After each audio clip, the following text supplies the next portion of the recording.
Hello everybody, नमस्ते। मेरा नाम डॉक्टर लवलीन मंगला है। मैं एक पल्मोनोलॉजिस्ट, रेस्पिरेटरी फिजिशियन हूँ जो पिछले 7 साल से इसी फील्ड में काम कर रहा हूँ। मैं metro heart with multi speciality hospital Faridabad और नोएडा दोनों के साथ एसोसिएटेड हूँ।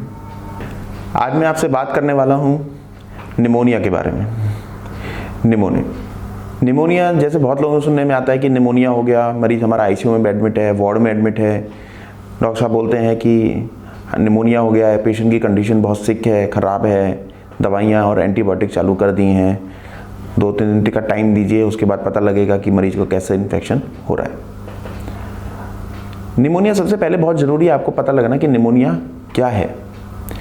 जैसे किसी को खून का इन्फेक्शन होता है उसको सेप्सिस कहते हैं, यूरिन में इन्फेक्शन होता है उसको यूटीआई कहा जाता है, ऐसे ही लंग्स का कोई भी इन्फेक्शन होता है उसको निमोनिया कहा जाता है। निमोनिया के बहुत सारे कारण हैं, उसको कोई भी बैक्टीरियल इन्फेक्शन, कोई भी वायरल इन्फेक्शन या और भी कोई तरह के माइक्रो ऑर्गेनिज्म इस इन्फेक्शन को कर सकते हैं। हमारे जो लंग्स हैं 2 होते हैं, एक राइट में और एक लेफ्ट में। यूजुअली एक ही तरफ का इन्फेक्शन होता है, बट अगर सीवियरिटी ज़्यादा हो तो दोनों लंग्स में इन्फेक्शन हो सकता है। ऊपर वाले फेफड़ा, नीचे वाले फेफड़े, उस तरह से भी कुछ ऑर्गेनिज्म का फिक्स होता है कि भाई वो उसको ज़्यादा इन्फेक्शन करते हैं। उस हिसाब से देख के एंटीबायोटिक्स या दवाइयाँ चालू करनी पड़ती हैं।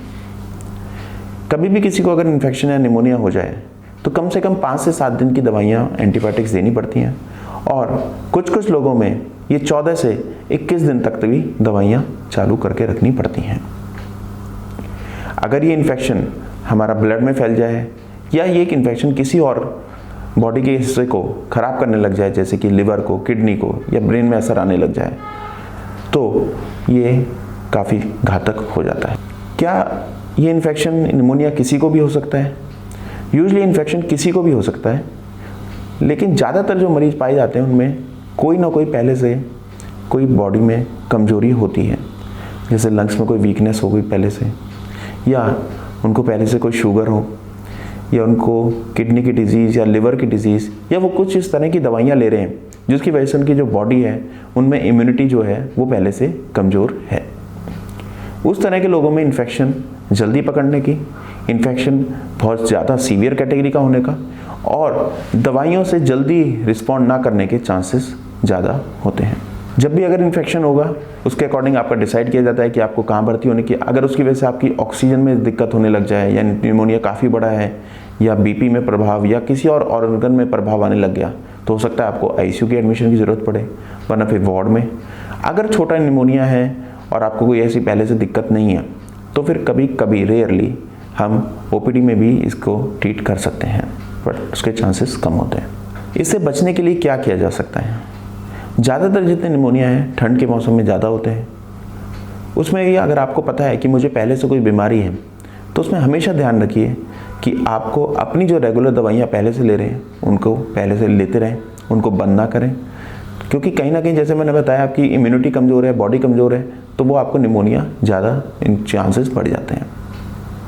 और अगर आपको लंग्स की दिक्कत है तो बहुत ज़्यादा ध्यान रखिए दवाइयाँ कंटिन्यू करने में।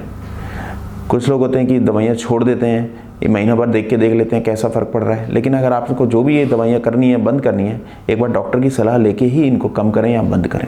आपको अपनी इम्यूनिटी स्ट्रॉन्ग करने के लिए खाना पीना और वो सबको अपना स्ट्रॉन्ग रखिए। ऐसा नहीं कि खाना नहीं खाए या कुछ भी खा लिया, या बाहर का खाना खाने से भी बचें और साफ़ सुथरा खाना खाएँ। और अगर आप कोई स्मोकिंग कर रहे हैं तो उसको थोड़ा सा बचें।